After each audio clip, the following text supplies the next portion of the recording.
ഇളവന്നൂർ മഠത്തിലെ ഇണക്കുയിലെ മാറിൽ കളഭക്കൂട്ടണിഞ്ഞു കൊണ്ടുറക്കമായോ.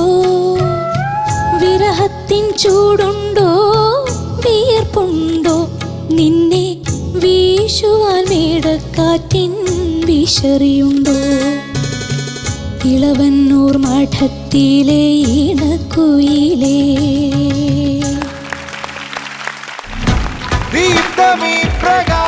ചോദിക്കാല്ലേ നമുക്ക്?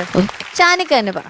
എനിക്ക് പെട്ടെന്ന് സ്ട്രൈക്ക് ചെയ്തൊരു കാര്യം, ഗൗതം പാടുമ്പോൾ ഗൗതത്തിൻ്റെ വേർഡ്സ് വരുന്നതൊക്കെ ഭയങ്കര ക്ലാരിറ്റിയാണ്, ഭയങ്കര ക്രിസ്റ്റൽ ക്ലിയർ ആയിട്ടാണ് ഓരോ വേർഡ്സും വരും. നമ്മൾ നേരത്തെ പറഞ്ഞു, പിന്നെ പഴയ പാട്ടുകളൊക്കെ ഭയങ്കര ലിറിക്കലി ഡിപ്പെൻഡൻ്റ് ആയിട്ടുള്ള പാട്ടുകളാണ്. അപ്പം ആ ലിറിക്കൊക്കെ നമുക്ക് ക്രിസ്റ്റൽ ക്ലിയർ ആയിട്ട് നമുക്ക് നമ്മുടെ ചെവിയിലേക്ക് എത്തുന്നുണ്ട്. എല്ലാം അടിപൊളിയായിട്ട് നമുക്ക് കേൾക്കാൻ പറ്റുന്നുണ്ട്. പിന്നെ അടുത്തത്, എല്ലാ വരികളുടെയും എൻഡ് സസ്റ്റെയിൻസ് ഉണ്ടല്ലോ, അത് ഗൗതം ഒറ്റയടിക്കാണ് കട്ടയാണ്. അതിനൊരു കുറച്ചുകൂടി ഒരു ടെയിൽ, കുറച്ചുകൂടി ഒരു സസ്റ്റെയിൻ ഉണ്ടെങ്കിൽ, അല്ലെങ്കിൽ ഒരു ഫെയ്ഡ് ഔട്ട് പോലെ ആയിരുന്നെങ്കിൽ നന്നായിരുന്നു എന്ന് എനിക്ക് തോന്നി.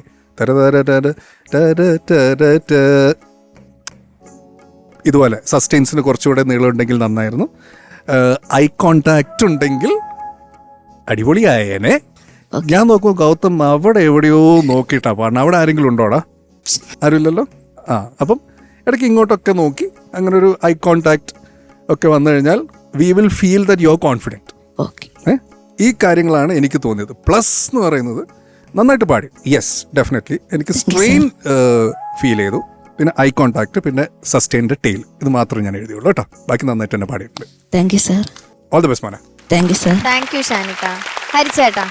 ഗൗതം നന്നായിട്ട് പാടി കേട്ടോ. Thank you sir. ഞാൻ എഴുതി വെച്ച ആകെ സ്ട്രെയിൻ എന്നുള്ളതാണ്. അപ്പം അത് എന്ത് പറ്റി, ഓവർ പ്രാക്ടീസ് ചെയ്തോ? ഇല്ല, ഒരുപാട് കെയറും ചെയ്യണ്ട. ഇതിൻ്റെ ഒരു ബാലൻസ് വേണം ഇതിന്. നമ്മൾ ഓവർ കെയർ ചെയ്താലും പ്രശ്നമാണ്. ഇതിൽ എനിക്ക് ചില സംഗതീസ് അനുപല്ലവി എന്ന് പാടിക്കേ. കളിവെള്ളം കെട്ടിട്ടു പുഴക്കടവിൽ ഞാൻ മലരണി വാഗച്ചോട്ടിൽ മയങ്ങുമ്പോൾ. Next line.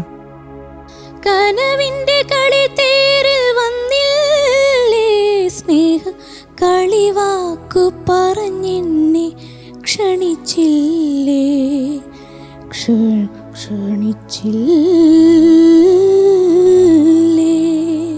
പാടുന്നൊക്കെ ഉണ്ട്. സ്ട്രെയിനിൻ്റെതായിട്ടുള്ള ഒരു പ്രശ്നം മാത്രമേ ഉള്ളൂ കേട്ടോ. തള്ളിയിട്ട് അതാ നല്ല പുഷ് ചെയ്യുന്നുണ്ട്. അത് കിട്ടാൻ വേണ്ടി ഒരു എക്സേഷൻ ഉണ്ട് കേട്ടോ. അപ്പൊ അത് മോന് നെക്സ്റ്റ് റൗണ്ടിൽ, ഇനിയിപ്പോൾ വരുന്ന റൗണ്ട്സ് ഒക്കെ നിങ്ങൾ ഹെൽത്ത് ശ്രദ്ധിക്കണം. All the best. Thank you sir. Thank you ഹരിച്ചേട്ടാ. സായി ചേച്ചി. അയ്യോ ഗൗതം ഭയങ്കര പേടിച്ചിട്ട് പാടുന്ന പോലെ എനിക്ക് ഫീൽ ചെയ്തു. എനിക്ക് തോന്നുന്നത് എന്താ അറിയോ, ഗൗതമിന് ഇപ്പം വോയിസ് ചേഞ്ചിങ് നടക്കുന്ന ഒരു പ്രോസസ്സ് നടക്കുന്ന ഒരു ഫേസ് ആണ് ഇപ്പം. ആ സ്വീറ്റ് ആയിട്ടുള്ള ഒരു ഫെമിനൈൻ വോയിസ് നിന്ന് മാറി you are getting into a new zone. പക്ഷെ മോൻ അസലായിട്ട് പാടി, നല്ല ഫീലോട് കൂടി പാടി. Thank you. പിന്നെ വേണമെങ്കിൽ ഈ പിച്ച് ഷിഫ്റ്റ് വേണമെങ്കിൽ നമുക്ക് കംഫർട്ടബിൾ ആയിട്ടുള്ള സ്കെയിലോട്ട് വേണമെങ്കിൽ ഷിഫ്റ്റ് ചെയ്ത്, ഇപ്പോൾ ലോവർ നോട്ട്സ് ഓഡിബിൾ ആവുന്നില്ല എങ്കിൽ മേ ബി ഒരു സെമി ടോൺ ഒരു ചെറുങ്ങനെ ഒന്ന് ഹൈ ആക്കി കൊടുത്താൽ കുറച്ചും കൂടി ബെറ്റർ ആയിട്ട് പാടാൻ പറ്റും എന്ന് എനിക്ക് തോന്നുന്നു. ഈ ഒരു ഫേസ് വളരെ ബ്യൂട്ടിഫുൾ ആയിട്ട് തന്നെ ട്രീറ്റ് ചെയ്യുക. ഇതാണ് ആക്ച്വലി ഒരു എവല്യൂഷൻ്റെ ഒരു ഫേസ് ആണിത്. ഗൗതം അടിപൊളി ഒരു സിംഗറാണ്. You can actually really do great കേട്ടോ. All the very best. Thank you ചേച്ചി.